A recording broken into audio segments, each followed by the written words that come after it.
Hello and welcome to the Wednesday Pinfall Podcast. My name is Kieran Horn. You can find me on Twitter at Kieran_99999. And as always, I am joined by my co-host, Nathan Russell. And you can find me on Twitter at NathP_Russell. And you can also find the podcast at @the_pinfall, where you can find links to our podcast page, our YouTube, anything that we do, all of our content you can find on there. Today is our Fyterfest predictions for Wednesday. Well, we've heard pretty good things going into Fyterfest. There have been some spoilers going around. However, myself and Kieran have managed to avoid those spoilers. So these predictions are completely our own thoughts. There's no bias involved. Kieran is up 4 points on me after my disastrous performance on Wednesday. So Kieran has a healthy lead on me that hopefully I can somewhat minimise come Wednesday. We won't be going into predictions for the Great American Bash, given that looking at the cards, I can only find 3 matches, which is not quite enough. However, I'd say it's probably worth mentioning Adam Cole or Keith Lee. Oh, Keith Lee. I think it's got to be. I think it makes the most sense, doesn't it? Because when you do these title v title matches, I think the guy who's maybe got the not as long reign, so to speak, or a longer title probably wins, just to put him over hugely. You know, if Adam Cole won the North American title again, it would be like, you know, it would be like that sort of moment. So I'm guessing you'd go for Keith Lee as well. Yeah, I would go for Keith Lee as well. I think it's all just come to quite a good end point of this chase, and with all the momentum that he's had, particularly at the back end of last year and at the start of this year, I think it's probably deserved. Adam Cole has had it for long enough. We need to move on, really. We'll get into Fyterfest then. First, we'll have a brief mention of Nyla Rose's match. We still don't know who she's facing. However, obviously, we're both going to go for her. It kind of goes without saying. She's got a big announcement, and I mean, any idea what that potentially could be? I don't know, actually. I hadn't really thought about it. Maybe it's just something to... Maybe it's a big announcement in her eyes. So maybe it's clickbait. Yeah, it might not actually be a big announcement or a surprise announcement, whatever it's been billed as. So, well, it'd be good to have her back. We haven't seen her in ages. No. That would be quite nice. Next, we'll go for Colt Cabana and the Dark Order taking on SoCal Uncensored. So the 3-on-3. Who have you gone for and why? I've gone for the Dark Order and Colt Cabana team. I think that's the main story in this match, is the relationship between Colt and, in particular, Brody Lee. They teamed against Sonny Kiss and Joey Janela. Is that who it was? Yes, I think it was. Yeah. And then this match was set up from there. So that's quite clearly the main story going into it and probably coming out of it. And I expect it might be a similar sort of finish where Brody Lee does the work and gives Colt the win. And I think it will be interesting more so to see that now he's going to be wrestling against his kayfabe friends. You know, he was his first match in AEW. He teamed with guys from SCU.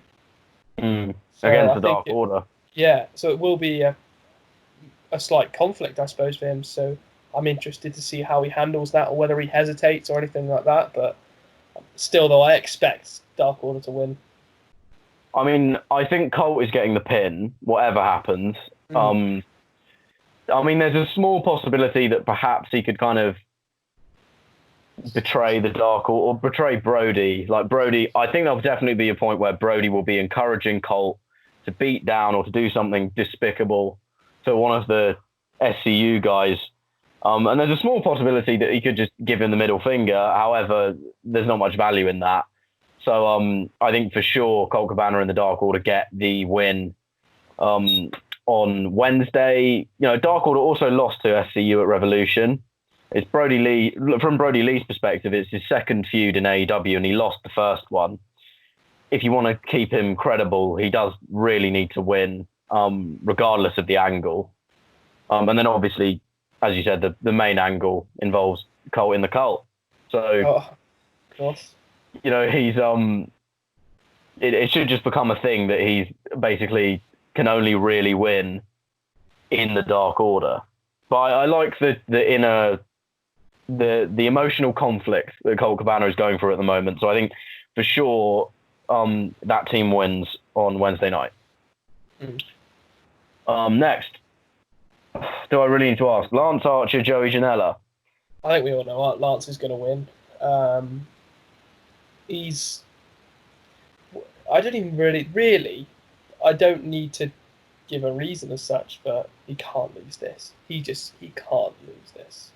Normally, I'll give a few points to justify my prediction. However, with this, I've just said if Lance doesn't win, he's buried. Yeah. Same thing as Brody Lee, really. Yeah. You can't continue to sell him as this monster if he's just going to lose every feud. And I mean, Joey Janela has obviously been teed up for Lance because there's just no way that Joey is winning. And Joey and Sonny Kiss have been really good to watch. So I think going forward, there's no damage in Joey losing a singles feud, especially to a guy who we've been told is a monster in Lance Archer. So yeah, there's no real question for me in that one who wins. We'll move on to, arguably the most anticipated match of the night. That very well could go on last, Chris Jericho and Orange Cassidy. We've heard good things from the dirt sheets. I have no idea who will win or how they will make this as spectacular as it apparently is. But it was filmed last Wednesday and there have been very good things coming out of the show. Who do you think will pick up the win in this one? As much as I want to say freshly squeezed, I can't see a way coming out of it where he beats Chris Jericho. I can see similar things that have happened in their feud where Orange will get the upper hand in some cases, but I can't see him having that win over him. So I've gone for Chris Jericho.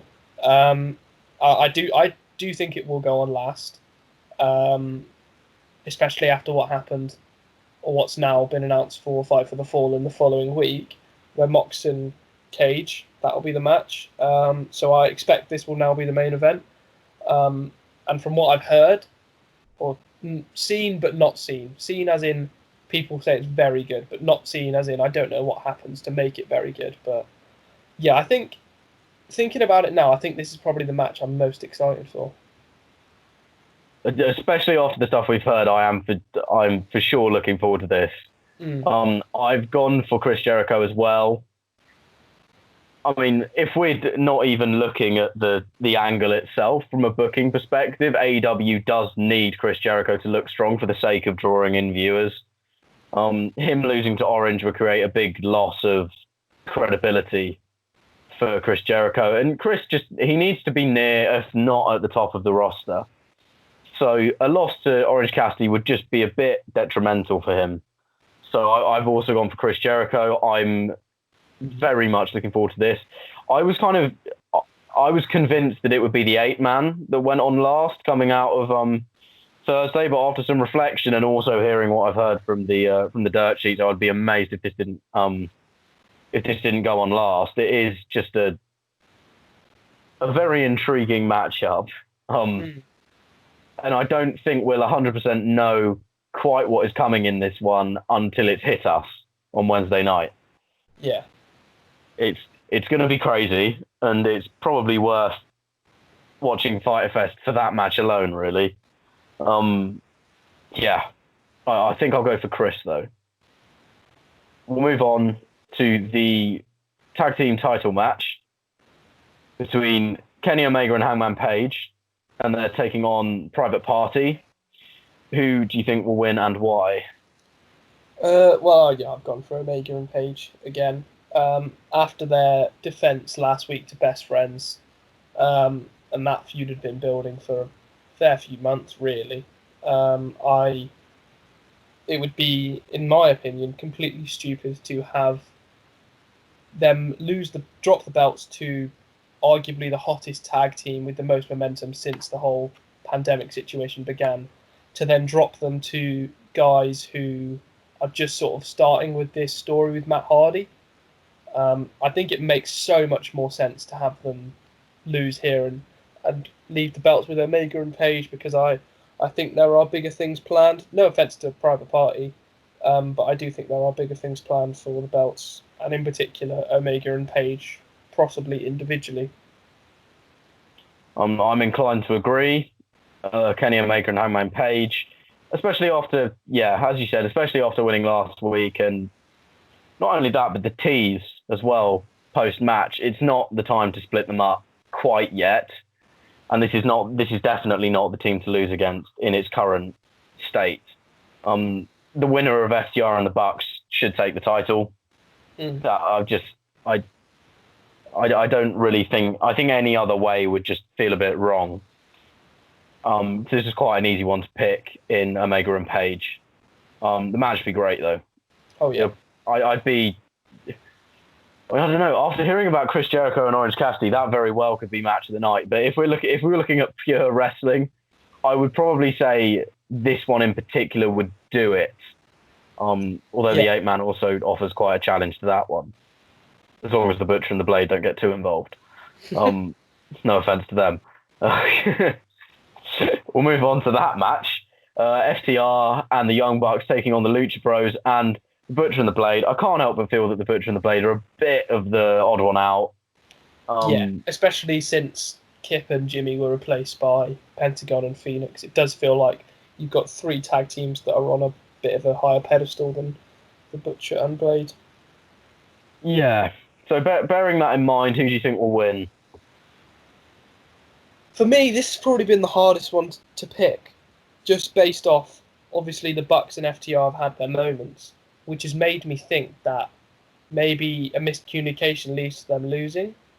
But I think I'm going to stick with my initial thought, which was that the Bucks and FTR are going to win, and it's going to be through trying to one-up each other, which is sort of what they've been doing throughout when the team's been beaten down, the others have come to help save them. It just looks like at the moment they're now acknowledging each other, and they're trying to prove that, or the respective members are trying to prove that tag team's better, picking up on the Bucks for the tag rope stuff.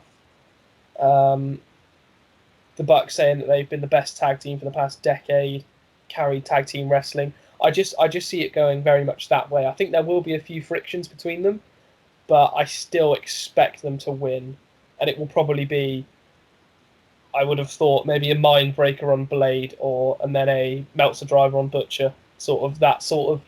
Make eye contact, both do the finisher, maybe even both pin. That sort of finish is what I expect they'll do. I've agreed. I didn't find it as difficult as you did. I think that they are very much selling FTR and the Young Bucks as the best 2 tag teams in the world. So realistically, even if they don't get along, they should not be losing. This is FTR and the Young Bucks is the matchup in all of wrestling, in my opinion, and has been for quite a few years. I know that you can kind of. I think if you look at all the different divisions in wrestling of men's, women's, and tag teams, FTR and the Young Bucks have been a pedestal above the. They've been on a pedestal. I think they're miles above the rest. Yeah. Like everyone else is just chasing, and has been for quite a few years. This has been the matchup. I just think it would be a huge error to not keep both teams looking as strong as possible prior to their eventual matchup, which will come. I mean, it could be All Out, it could be some other time. I don't know. We're yet to find out. But I think having them lose could be a massive error that could be hard to recover. Now, with that pick, that means that we both predicted the same thing for every single match. Now, I was going to say, is there a point in making a tiebreaker so one of us just change our mind? I think this exposes a bit of a problem in the card itself, in that it is a bit predictable. Yeah. I mean, who's to say? We could be wrong. Well, we could be wrong. I think it's, how about we could add on a prediction for Moxley v Cage. If we do this, that's a very good shout. But I feel like we do the same thing. But I don't know, because, well, should we just do it anyway? Let's do that. Okay. Let's do that. That's worth doing it. Okay, so who will you go for and why in Jon Moxley and Brian Cage? I'm going to go for Brian Cage. Is that bold? Okay. I know that at the moment the draw is with the mainstream guy and Moxley, but I just look at Brian Cage and Taz and how brilliant they've been, and I just think that he looks like a champion, and I know Moxley does, but with Brody Lee and Lance Archer, I picked Moxley and Cody against the odds of like the bigger guy who hasn't lost yet, and I thought they could come back from that. I can't see Brian Cage not winning. I really can't. I'm baffled by that. But it's the more I've thought about it that makes me think Cage is going to win. And the reason that is I'd kick myself if I said it was going to be Mox and then Cage won. So I will happily, if you've gone the other way, I will happily let you have that other point. But because I'm okay with Moxley still being champion, but I see so much in Brian Cage. I really do. I mean, it's a good argument, but I'm quite business minded on this kind of thing, and yeah. I think for the business, I think Jon Moxley is a much better option as champion. Just in terms of branding, more than anything. I think Brian Cage has been compelling, and Taz has been fantastic. It's been a really great pairing. And I hope that it continues. And I realistically could see him beating Cody to the TNT title moving forward. So I'd say that's probably more where I lean. I will have to go with Jon Moxley though, for that. I completely understand that. I was very 50-50 on this, but I thought that you may go more business minded with it, which is why I just went for my heart. Because the more I think about it, the more I think I want Cage to win as well. If you're right, I'll kick myself. I really will. But yeah, if I lose a point here on like the predictions and Moxley retains, I'm okay with that. Yeah. Okay. Well, I mean, you still have a 3-point lead, so I've just got a good feeling about Brian Cage. I really have. Okay. I admire the courage. Thank you. But you're wrong. We'll see. We'll see. So yeah, that has been our predictions for Fyterfest, and also one of our predictions for Fight for the Fallen. So, all in all, we've agreed Nyla will win. We've agreed that Colt Cabana and Dark Order will win. We've agreed Lance Archer will win. We've agreed Chris Jericho will win. We've agreed Omega and Page will retain. We've agreed FTR and Young Bucks will win. However, we have differed in that I think Jon Moxley will retain, and Kieran, for some mad reason, thinks that Brian Cage actually has a shot. I can't believe you're very Moxley. Very, yeah. I don't see it going on the other way. I really do see it going the other way. I can't see it, but I admire it.